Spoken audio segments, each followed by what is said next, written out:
First things first, I'm Jenna Wolfe. That's Hall of Famer Cris Carter, and you should know something about Nick Wright. He is diligent in his routine. He tweets a preview tweet every single morning. You should follow him at @GetNickWright just to give us a little table setting for what the show's going to be. Did you get it done? I did. I was the first time it's been after the official start of the show, but I got it in at the last minute. Ooh. Nick has been doing that since 2004. Interestingly enough, 2004 is the last time that the Giants had a quarterback not named Eli Manning. It's true. Right? It's true, and now it's going to start once again. That's what he said. No matter how bad your day is today, consider this. At least you didn't get benched for Geno Smith. Yesterday, it was announced that the 2-9 Giants will bench Manning in an effort to, well, it's hard to tell. Eli was actually given the option of starting Sunday in Oakland to keep his streak going, but sitting on the bench in the second half, and he declined.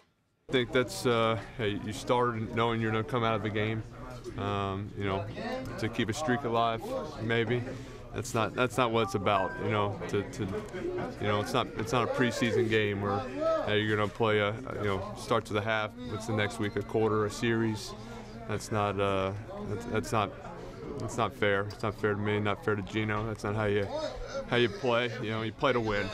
That's hard. It's been a hard day to handle this, but you know, hang in there and figure it out. Is this the end of Eli in New York? No. Why not? Well, I have a lot of confidence in Eli as a player, as a quarterback, but at this point, it's my responsibility for the organization to make sure we take a look at Geno and at some point take a look at Davis and give them the opportunity to show what they can do heading into next year. All right, well, clearly there's a lot to break down with a move like this that was just sort of all over New York media and elsewhere. But, Cece, let me start with this. Do you think Eli Manning earned the right to finish off this season? Well, given that in 2004, Eli Manning and his family, with a bunch of criticism, they decided to manipulate the draft and decide where Eli was going to go. San Diego Chargers had the first pick. They decided to select Eli Manning. Off the record, behind the scenes, the Manning family had told San Diego, we're not coming there. We want to go to the Giants. Forced a trade. Now, the guy hadn't played 1 second of professional football. Yes, at that time, we do have Peyton in the league, and yes, we do have his father, who was a good player in the league. All right? But he manipulated the draft with his family to get to the New York Giants. Let's fast forward 10 years. Some people might say, you know something, Eli Manning, he hadn't been very good. He hadn't been very good his whole career. In the last 5 years, he hadn't been really good. But let me tell you how he left the New York Football Giants. Nick, how many Super Bowl championships have the New York Giants won? In their history? In their history. Super Bowl champions, they've won 4. Do I have that right? Yes. Well, Eli Manning, in forcing his trade, he helped them capture 2 of those. Yeah. Now, there's been no New York Giants football team that has won that's been, you know, one individual. It's not Phil Simms. They actually won a Super Bowl without Phil Simms. It wasn't LT in the defense. It wasn't Parcells. It wasn't Belichick. They've done it as a team and an organization. That's how they've won their 4 Super Bowls. So now the guy in the 2 biggest games in the franchise history against the New England Patriots, this guy shows up. Now, I don't care if the guy played like a bum for 10 years. On those 2 days, he was very special. In those 2 days, in his overall ability to be consistent, what about being a professional? What about representing the organization in New York and abroad? Eli Manning has been exemplary in doing that. You don't see him criticizing his teammates. You see him taking the blame for things. You see him stepping up. So for me, the New York Giants, and who I thought the New York Giants was, who I thought the Tisches and the Mara family was, several weeks ago, Nick, you were upset at me because you thought McAdoo should get fired. And I said, that's not the way Giants do things, Nick. So now here I come. And I learned this from a very good friend of mine, Bill Parcells. He told me, Cris, at some point we all got to get off the train. And he said the irony to it is when the conductor comes up to you and tell you, you know something, ma'am, I need your seat, we all look at him and say, who, me? And that's what Eli was at yesterday. Because I've had that phone call. Yeah, we're going to replace you. We're going to move on from you. I was like, man, who, me? Yes, we're going to move on from you. But there's a way about going about doing these things. All right? He came in with a draft class of Phillip Rivers and Ben Roethlisberger, right? Those quarterbacks were drafted that year. Now, I just want you to think about the press conference with Mike Tomlin in Pittsburgh saying, you know something? We're going to bench Ben Roethlisberger. The team's not good this year. The season's over with. We're going to bench him for the rest of the season. What about San Diego? They're a team in transition. They're San Diego, they're L.A. I don't see them benching Phillip Rivers and disrespecting him. Yes, at some time, Coach, yes, we all got to give up our seat. But there's a way of, when a guy has been leading you to championships, when he's left a mark on your franchise, he improved your franchise, the value of your franchise. When he adds that type of history, there is a certain amount of class and dignity, the way Eli conducted himself throughout this whole thing, that you should conduct yourself in trying to move on from him. I feel badly for Eli. I'm an emotional guy. I am an emotional parent. I react poorly to seeing people deal with things that are hard for them. So I watched that impromptu press conference, and I saw Eli holding back tears, and I empathized with him. In that moment, didn't matter how rich he was, didn't matter how famous he was. That was the lowest moment, I would imagine, of his professional career. And he had to respond to that moment by going in front of a bunch of somewhat strangers and answering questions for the world. In that moment, I felt badly for him. With all that said, this is the right move for the Giants. This is the right move for their future. This is the right move for their fans. This is the best thing they can do to give themselves the best chance to add a 5th Super Bowl ring. So maybe the way in which they did it could have been handled better. Maybe don't make it to where Eli, moments after he finds out, has to answer questions. Maybe there's a gentler way to go about it. But what the Giants know is next year is the first year they can easily get rid of Eli and not have it ruin their cap. What the Giants know is, for the first time since Eli's been there, they're staring at a top 5 pick. What the Giants know is, over the last 5 years, no player in the league has thrown more interceptions than Eli Manning. And they have 2 quarterbacks on that roster. One is Geno Smith, that I know we all believe is terrible, but they have him cheaply, and they want to know, can he at least be a serviceable backup? They also have a guy they like enough in Davis Webb that they spent a 3rd-round pick on him. They need to get him out there sooner than later to find out, Davis, are you good enough to where when we do have this top 5 pick, we don't take a quarterback? So it might have been uncomfortable. It might have been un-Giants-like, but I've seen teams in this sport and other sports try to do right by their player. Kobe Bryant, who is a much better player than Eli Manning, a much greater legacy than Eli Manning, the Lakers wanted to do right by him, and their franchise has still not recovered from it. So the Giants, if Eli starts these final games, 5 games, he's got 210 starts, 3rd most in NFL history. Him, Favre, and his brother. Oh, that's going to set the franchise back because he's going to start these last 5 games. Well, what if Davis Webb is excellent? And if Davis Webb was excellent, Davis Webb would be starting on Sunday. Davis Webb, now I can understand. They should play him at some point. But them there's nothing worse than losing your job to someone that's not better than you. Yes, I understand that. But I think maybe they want to get Davis Webb. Davis Webb will start the week after Sunday. Get Davis Webb a week of practice. Get Davis Webb, change those reps as a rookie. Because here's what you don't want to do, is have the best quarterback on your roster be Davis Webb. Don't see him all year. Spend your top 5 pick on a quarterback. Let's get beyond Davis Webb. We believe we should play him. Well, right? If you're going to play him, there's no way to do it without this moment coming for Eli. You think this moment's tougher on Eli because it's Geno Smith? Then if it's Davis Webb, he's fine with it? No, neither one of them. Neither one of them. Eli should be playing the rest of the season. They should let him start these last 5 games. There's the timing of this is what I have the biggest issue with.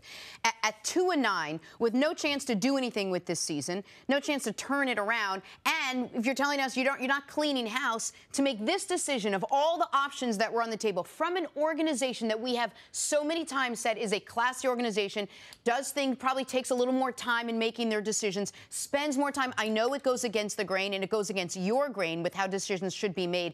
The Giants organization is in a different boat, and you know that. The Maras do things a lot very carefully, right? Methodically. They will not fire a coach in the middle of the season, but yet they'll somehow take a guy who has made 210 straight starts, 2 Super Bowls. Eli deserves and the say, right to you're start out. the and last in 5 5 minutes, games. you have to go have a press conference. You've used the word deserve. You just used the word let. I thought that's not what pro sports are about. Well, it's still about, he's still the best player, Nick. But he's not. He's still the best. He's still the best player. And you can't give me one fact. Okay, they're getting better. They're going to get closer to their 5th Super Bowl. Oh, they have a top 5 pick. Tell me one player besides Landon Collins, the last 3 years that they've drafted, that you think is going to put the Giants over the top. Because, yes, there are some good players out there. But their drafting department, these are the same people drafting them. So what kind of confidence do you have in that? Well, I think that's probably also going to be part of the change this offseason. Yeah, Eli deserves the right. All right? You start 210 games in the NFL, you deserve the right, your season's over, to go out there and to be able to finish it. And what they did was a classless act. Hey, Coach, what's up, man? Trying to give away.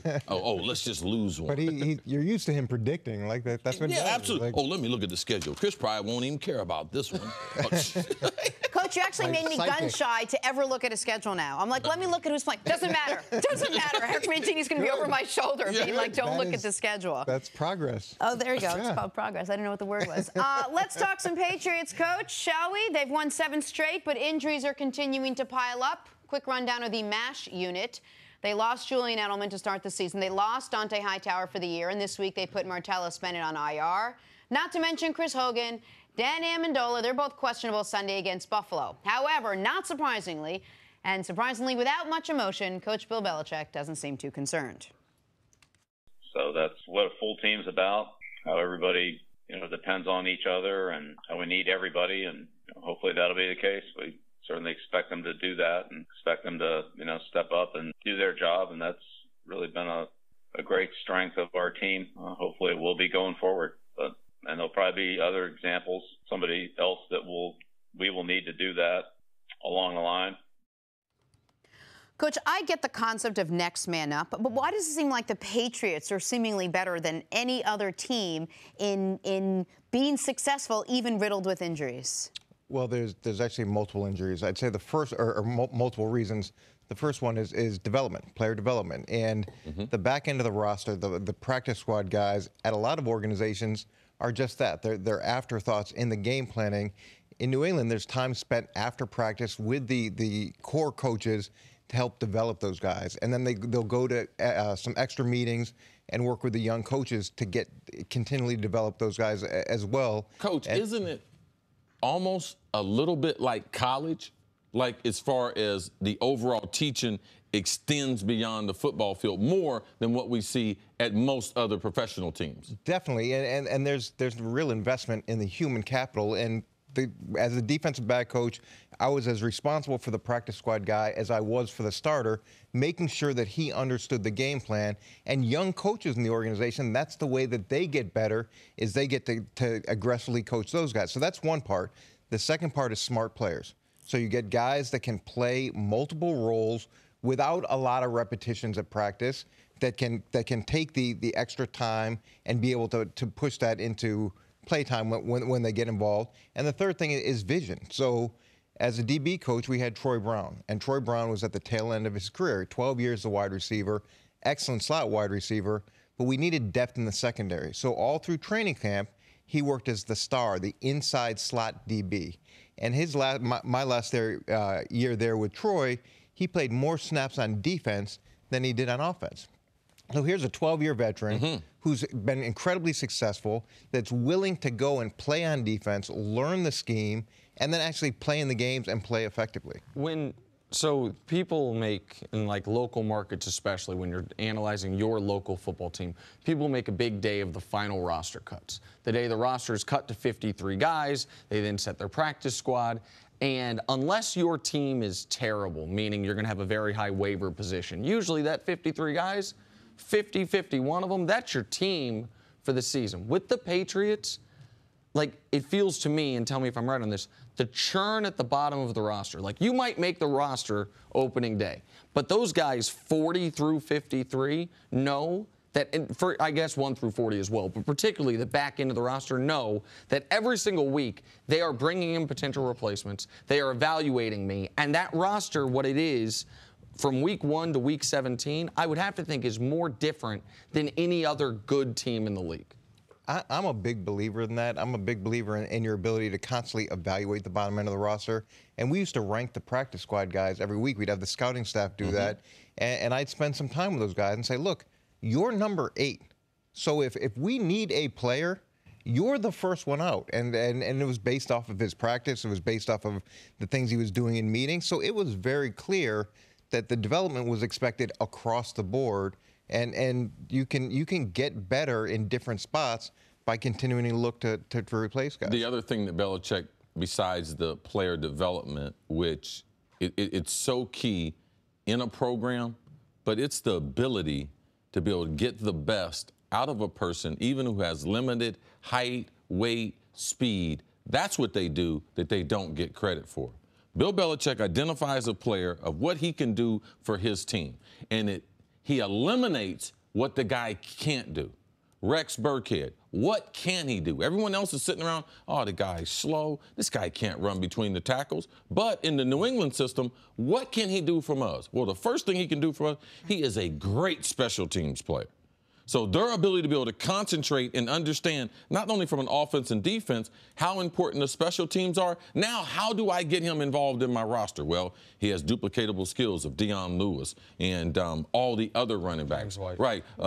Mike Gillislee. Man, we got big plans for him. Well, you know something? Once we get him on that roster, he's been inactive a whole bunch. So their ability to continue to develop, their ability to be able to identify guys, what they can and what they can't do. But another thing is they don't make excuses in the press conferences like other fan bases do, like other teams do with coaches. That's not part of it. Injuries are part of football. It's my job to put a team out there. So that's something different that New England, how they're going to address the injuries and the little bit of information that you're going to have. The last thing that New England has in its faith, they have the cachet of, that's Bill Belichick, and players will surrender and sacrifice more to be with them, to try to get a ring, to play with Tom Brady than they will anywhere else. What's my example of that? Martellus Bennett. His career is over. His shoulder is shattered. His body is in shambles. He tells Green Bay, man, I'm out of here. I'm done.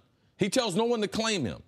Guess who claimed him? Bill Belichick. You know what he tried to do for 2 weeks? He tried to get his body out there so he can play with New England. And that's the buy-in that no other team has, and no other team is going to be able to have that besides Belichick, especially as long as he has Tom Brady. It was funny. Early on, as the DB coach, I was 28, and I was working with Ty Law, and there was something I couldn't get Ty to do. You know, we hadn't built our relationship the way it needed to be built at that point yet. And I was talking to Bill in a meeting. I'm like, I don't know why I won't do this. I've talked to him. And his thing was, that's why you have the C on your chest. That's it. That's it. That's why you have the C on your chest for coach. Go figure out how to get it done. Moving on to LeBron James. Storyline A, the Cavs won their 9th straight behind a combined 59 points from LeBron and Kevin Love. Sort of interesting. Storyline B, LeBron James got ejected for the first time in his career. More interesting. It came in the fourth quarter for what the ref called a culmination of different acts. Here's LeBron telling his side of the story. I think I'm one of the league leaders in points in the paint. I drive just as much as anybody, and if at this point, if you're not it's like almost they trying to turn me into a jump shooter.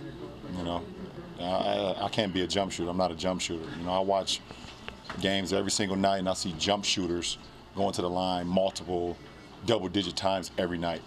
And I'm not a jump shooter, and I get fouled just like everybody else do. So, you know, it's one time going to the line one time, and 3 times and 4 times. That's not what it's about. Yeah, that was actually in the end of the third quarter. But, Cece, did LeBron deserve to be ejected for what you saw last night? Well, a lot of what we saw, that doesn't tell the whole story. Because most of the time when you're ejected, especially very quickly like that, that means you have said something to the referee that is not permitted. LeBron is a person that uses a lot of profanity in his communication. That's a normal. People might be surprised by that. Now, there's one thing that he could have said. If he called him a mother sucker, that will get you ejected right now. Like, that will take you from 0 to 2 texts if you do that. So, is that an NBA thing, or is that across multiple sports? I mean, not for Draymond. Like, I mean, that happens. That can get you ejected. Okay, well, this is my opinion, Jenna. Yeah. All right? If he had said that to him, that would be a reason for him getting ejected that quick. People are like, well, what could a person say? Well, if you say something to the ref in that frame, that will get you thrown out of the game. All right? The play before that, down at the other end, LeBron, he made a chippy play on the Heat player that the Heat player didn't get a call from. So it wasn't like they were calling this one side. LeBron had enough when he went to the hole and shot an air ball from like 8 feet that he definitely was affected by the defense. Now, he must have said something that went right from 0 to you're out of here, and that's what I believe happened. Did he deserve it? If he said those words that you can't say, yes, he should have been thrown out. But this hasn't been the case with most NBA referees. Most are seasoned enough that when the player approaches you, that they allow you time after the first tech to be able to cool off. Like, I saw the coaches, Popovich. Man, Popovich went in on a couple guys. He was trying to be thrown out. Yes. LeBron was not trying to be thrown out of this game. So unless he said one of the few forbidden words, no, he should have been able to continue. They should have let him blow off some steam and continue. So, full disclosure for me, I was watching this game, but I was about 5 minutes behind the live action. I stopped the game about mid-third quarter, helped my daughter with some homework, came back, and I have it paused. But I have alerts on my phone for when this man tweets. And I get an alert that says Cris Carter tweeted, so I look at what it is. And it says LeBron ejected emoji, like an emoji. And so I'm watching, and I'm like, okay, what could LeBron have done? And I know, having watched LeBron his whole career, I'm like, all right, I know he didn't get in a fight. Like, that's not on the board, that LeBron threw a punch. I know he didn't throw a mouthpiece at a ref. That's not on the board for LeBron. I knew he didn't get 2 technicals, because LeBron is very careful. Once he gets his first technical, he's not saying anything. So I assumed what happened was something like this where he bumps the official, where he gets really upset, goes over to the official, accidentally bumps him, you're auto out. And when I saw it in real time, I figured that's exactly what happened, that he ran over, made contact, and you're gone. But then when I saw that he didn't make contact, and then I saw the ref after the game, when he's asked about it, the ref was clear. He got thrown out on the first tee, 1 technical. And his justification was he threw an air punch directly at me. Threw an air punch?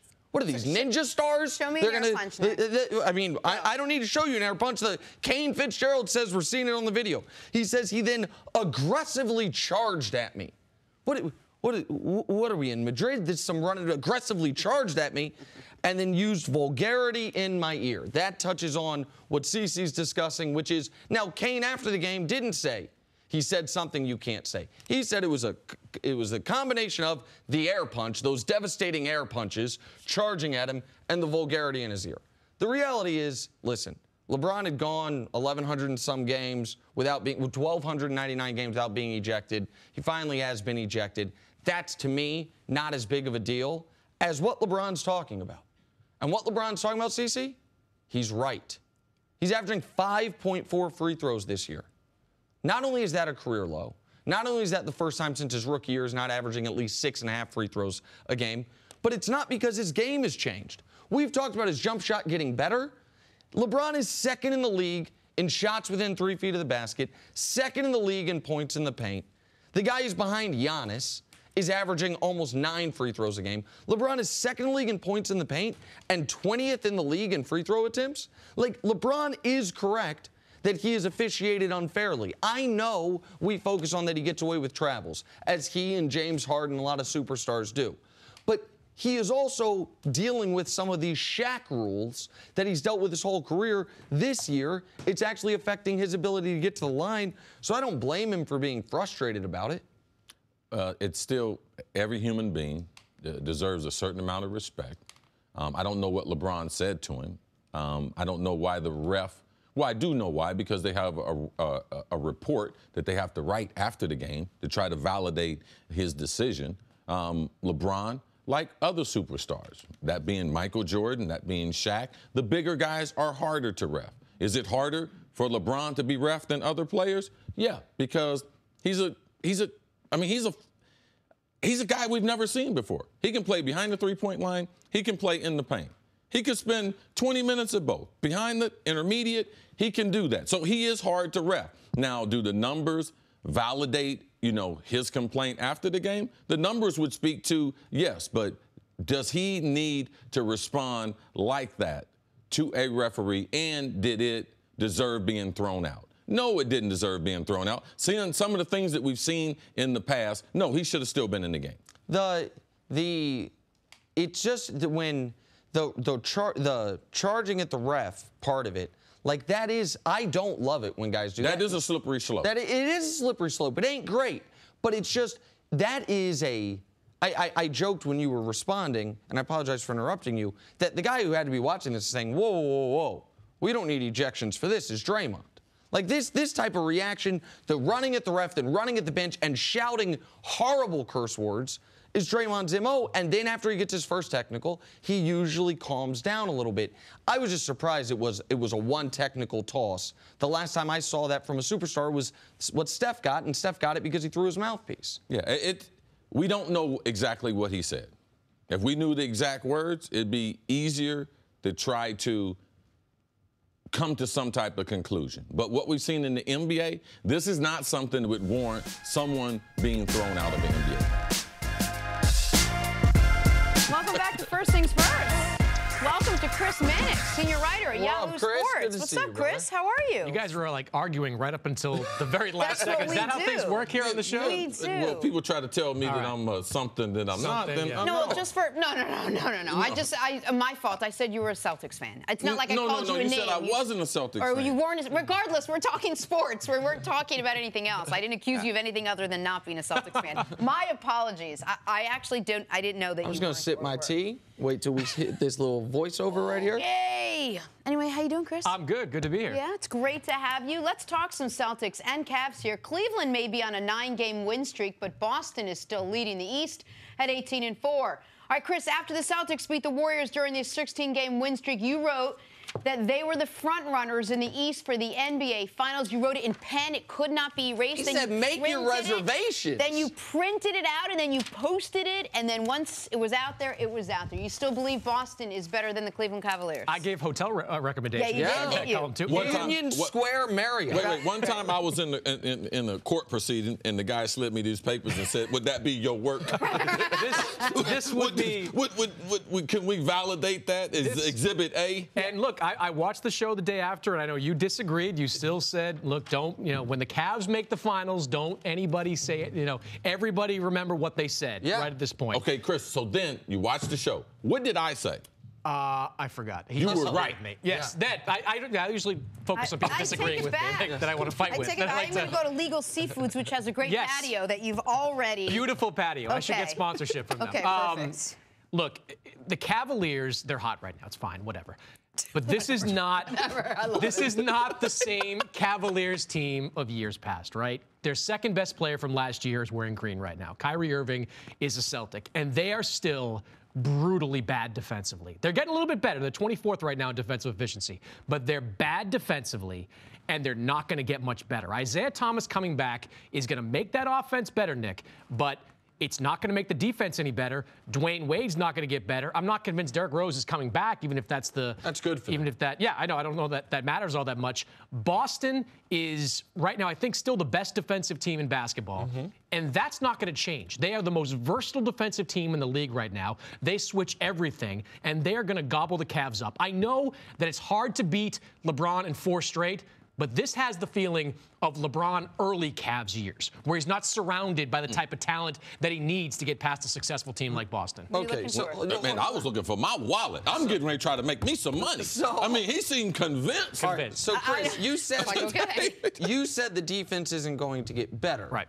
Well, except for the fact that they were the 30th ranked defense in the league. And how did they get to 24th? Oh, they've been the 7th best defense in the league during this 9-game winning streak. You mentioned the 2nd best Cavs player is wearing green this year from last year. Where's the best Celtics player from last year? What color is he going to be wearing? Wine and gold, right? Wine and gold, but you can't have expectations for Isaiah Thomas this year to be anything but maybe 75% of the guy he was last year. Coming off a significant hip injury. The hip is as serious an injury in sports as you can get. Isaiah still not going through contact yet. Talk to me after he plays 30 games. Talk to me after he takes the first fall on that hip and what he looks like. 50% of Isaiah Thomas is better than what they're getting right now at point guard. Agreed. Which is Jose Calderon, who I couldn't believe was still in the league. Spanish sensation. Pleasantly surprised you. You used a very interesting term. The Celtics are going to gobble up the Cavs. Who's gobbling up LeBron? I'm just curious. I mean, we trust in second-year Jaylen Brown. Rookie Jason Tatum wants some of that. Jay Crowder oh, wait, Jay Crowder's not on the team anymore. Kyrie, no. Kyrie wants none of that. So Avery Bradley, wait, no. Oh, he's not on the team anymore either. So who's checking LeBron? I'm just curious. Okay, you can't check LeBron. There's nobody one-on-one that can check LeBron. Oh, okay. But LeBron, when it's been LeBron and basically that's it in years past, has not won anything. He's gotten to a final. He got smoked back in 2007. The last few years in Cleveland, the first time around, he was getting beat by Boston. This Celtic team is deeper than Cleveland. I think overall they're more talented than Cleveland. The Cavaliers, absolutely, best player on the floor remains LeBron James, but one player wins you 0 in this league. This Celtic team, deep talented. You can't vouch for that. What? Because this has been a league that the best player has won on a consistent basis. 07, Cris. 07, Cavs finals, smoked by San Antonio. 2010. Who wouldn't have lost with? Give me one superstar, remove LeBron, put one superstar with that roster that Popovich and them wouldn't have destroyed. Just give me one. I don't know. I think that not year, a whole bunch of examples. Just give me one, or give me one superstar that would have even gotten that collective bunch of gypsies to the finals. Okay, that part. So I that agree part with. you agree. Oh, look, he got to the final, but he didn't win. He didn't win. Did you think he was exposed? Do you like that was winning getting there? They were supposed to beat San Antonio? Right. No, they weren't supposed to beat San Antonio. Not that year. I'm just saying LeBron that year was the best player on the floor against the Spurs. He was better than Tim Duncan. LeBron that year was the best player on the floor. That's what got them to the finals. No, Cris, you're misunderstanding. His point is he thinks this is a similar situation that LeBron could be the best player, but his teammates are so bad. San Antonio is better than Boston, though. Well, and Cris, the roster. Like, let's not pretend that Kevin Love is Boobie Gibson. I agree. And that, but go ahead. No, look, you're right about that, but I think the people that are saying it's the Cavaliers, they're going to figure it out. They are giving LeBron the benefit of the doubt. They are going on reputation alone of these last few years. My greater point in all this is that this Cavs team is not the same from the last few years. They're worse defensively. Kyrie Irving is gone. And remarkably, I didn't think this was going to be the case, but remarkably, Boston is a better team this year than they were last year. The emergence of Jason Tatum has been stunning. Jaylen Brown taking that next step has been surprising. Their bench still can't score, but the fact that this team removed its top 2 defensive players in Avery Bradley and Jay Crowder and became a better defensive team, I can't figure it out. One other thing. Don't discount the Brad Stevens factor. I think in a coaching matchup in the playoffs, coaching matters, and I think in the Eastern Conference playoffs, Brad Stevens would be the best coach on the floor. Listen, I think Brad Stevens would be the best. So the best coach matters, but the best player don't matter. I understand how that article. No, it's a difference maker in some areas. No, when you're presenting a point, what it's about is emphasizing the things that highlight. Yes, I do. What you're because I've done this is my before. work. This is yes. Now I think Boston is a better team, but to think that they would be gobbled up by Cleveland, and Cleveland, they have improved in a month. It seems like you're not giving them credit for that. And I would say this first, though. Yes, the numbers are better, but look at the schedule. Look at who they've played. It's the Clippers who are reeling. It's the Nets who are on that schedule. Well, who had Boston beaten in that Golden streak? State. One time. Okay, okay, San Antonio. They beat Oklahoma City. No. Boston's schedule has been better. Okay, but the Cavs have played 6 games against teams that are Eastern Conference playoff teams right now, and they're 6-0. A heck of a lot. Well, okay, well, I mean, here's what I know. They beat the brakes off Milwaukee twice. Yes. They beat Boston handily the one time they played them. I understand Boston dealt with. That's not handily, though. They won by like 3. All right? The game was. And Boston had a lead in the fourth quarter. Boston had a lead in the fourth quarter. Boston falls behind by 20 every game. They had a lead. Well, so I'm glad you mentioned that, because that's my question to you. So what happened to the great coaching and the great defense, though, to get behind by 20? Because a great coach wouldn't get behind by 20. A great coach. Well, look, Boston's trying to figure out their bench. That's the bigger problem. They get leads with that starting unit. I don't think Marcus Smart going to be able to There's shoot. the wild card. There's the wild card. Marcus Smart, coming off a great shooting game this last game, and the game before that he played. I think Marcus is going to play better. And even if he's not, Chris, he's still a plus like 10 or 11. He's one of the top 10 plus-minus players in the NBA. He's a difference maker. He is a good bench player, okay? Yes, but that's what they need. Okay, go ahead, Nick. I mean, listen, Marcus Smart, I understand he was 6 of 9 from 3 in their last game. You can't have Marcus Smart shooting 9 threes. No. You can't. I mean, Marcus Smart, like, you agree with that. I get it. I understand that 3 weeks ago or 2 weeks ago, man, Boston was way up here and Cleveland was as bad as they've been. The reality is, since then, Cleveland's been better. Yes. LeBron, who is, in my eyes, the greatest player ever. I think in your eyes, one of the 5 best ever. Top 3. Top 3? Okay. Is playing, statistically, the best of his career, and their second best player hasn't played yet. Like, right now, if they played today with no Isaiah Thomas, I think the Cavs would be the Vegas favorite. Right now, today. And so even if Isaiah Thomas isn't 100% of last year, he's not going to be a negative. Take Jose Calderon's minutes. And you mentioned D. Wade. D. Wade's been good this last 3 weeks. Off the bench as a backup point guard, you're right. He has been very good for that team. But you mentioned the way LeBron's playing right now. I think that's a negative for the Cavs at this point. You can't have LeBron having to strap this team on his back and win games in November. There's going to be a fatigue factor. We all think LeBron is invincible. He's Superman out there. But he's going to be. Why would we not think Because he's going to be 33 years old in December 30th. Okay, show me something, because I know you cover that part of the country. There's another guy up there playing another sport who's 40. Right. Okay? Is anybody making excuses for him? Come on. Come on, what? Tom Brady doesn't have to be as athletic as LeBron James during games. Tom Brady doesn't have to defend anybody But we during do games. have 98 years of saying 40 years old, you're not going to be successful. Every once in a while, you've never seen one. But no, I'm not done. Okay. Every once in a while, you see a unicorn. Okay? You got to know when you see one, though, bro. All right? And that's what LeBron is doing. In year number 15, all you can rely on is human beings. But LeBron is not human. So you can't calculate that, because I'm not allowing people to do it to Tom Brady, and I'm definitely not going to allow someone to do it to LeBron, and he's 33. You ask the Cavs right now. The Cavs hate that LeBron has to do this. They hate that he has to carry them right now. They would love to give LeBron a break I hate getting up at 3 in the morning, but I do it because there's I a price can do you it. pay. But there's a price you pay in March, April, there's a price I pay by getting paid the check. No, but there's a price you pay physically March, April, and May, and maybe even June if LeBron plays these minutes. Did they pay it last year when he led the league in minutes and they smoked the Celtics in 5 and averaged a triple-double in the finals? First of all, it can't happen every year.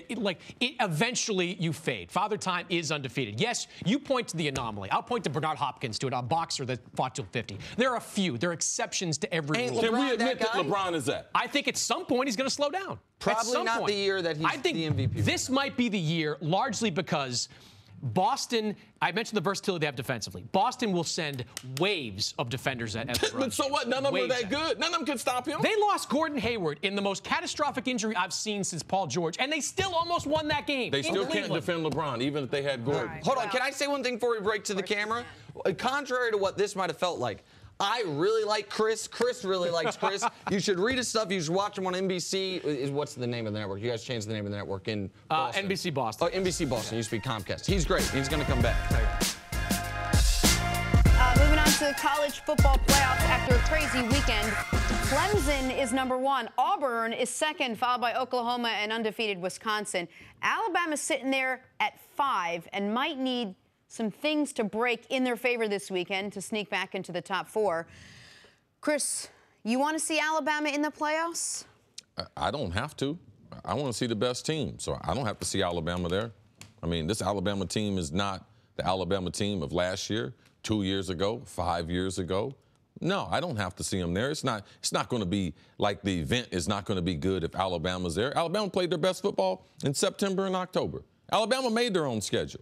So if they had lost one game, they were going to be put in this situation. But they didn't think they were going to be put in this situation. They thought they were going to be in the SEC championship. So now they don't control their own future. They're sitting around waiting and hoping, and their strength of schedule and the quality wins that they have don't match up with the other people there. So I got no sympathy for someone that's dominated college football for the last 10 years that we can't have a championship unless Alabama's there. No, if they don't deserve to be there, then they shouldn't make it. And we'll know that on Saturday night. You mentioned something there. Just before I answer, I want to follow up and ask you a question. You said this isn't the Alabama of last year or the year before. What to you is the big difference? They don't have as many skilled players. They don't have as many running backs. Their quarterback can't throw the football. Their offensive line is not dominant. They had 3 of their top 4 linebackers injured. That's the reason. Just a few. No. But other than that, they're identical. It wasn't a loaded question. Because Jalen Hurts was their quarterback last year. Wasn't their quarterback the 2 years before when they won the title. Yeah, and he still doesn't realize that the forward pass is a legal play. Yeah, I know. You're not a huge Jalen Hurts fan. I mean, why should I be? Right. You think he's a good player? What? Okay. No, it's an opinion show. Right. No. Do you think he's a good player?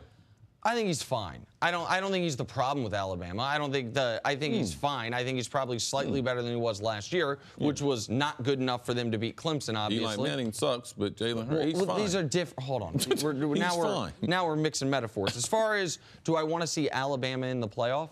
I would. I would like to see Alabama in the playoff, not just because what their history is, not just going to back-to-back national championship games, but Alabama, we mentioned earlier when I was talking about Philadelphia, that they can't control. They've only played 1 really good team, or 2 really good teams this year. Alabama absolutely could have controlled not playing Mercer the week before the Auburn game, right? But they did schedule Florida State, and they thought Florida State would be good. And I think Alabama has shown us this year that even if they're not blowing people out the way we are normally accustomed to, that they look to me like the best team in college football until this week. You know what last week was? Last week was the college football playoff. They lost, all right? They were in a must-win situation with Auburn. They lost. If Ohio State had lost last week, they would have been out. There is the last week of the season and the championship week. Those are playoff systems. So if you lose in those weeks, you're out. You're better off losing earlier in the season. That's what a committee will forgive you. Or you need to have a tough schedule, like Clemson did, like the other people did. So, no, I don't need to see Alabama. You mentioned you're better off losing early in the season. That doesn't strike you as a little unfair that when you're we all Nick, agree. What system do we have that is fair?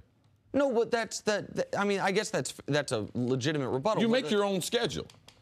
Correct, but they're playing all. The college playoff system they want conference champions, and they want people with a strong non-conference schedule. Those are the 4 major criteria that they want. Alabama has failed at one of the major ones, not winning the conference championship. They failed at another one in conference scheduling.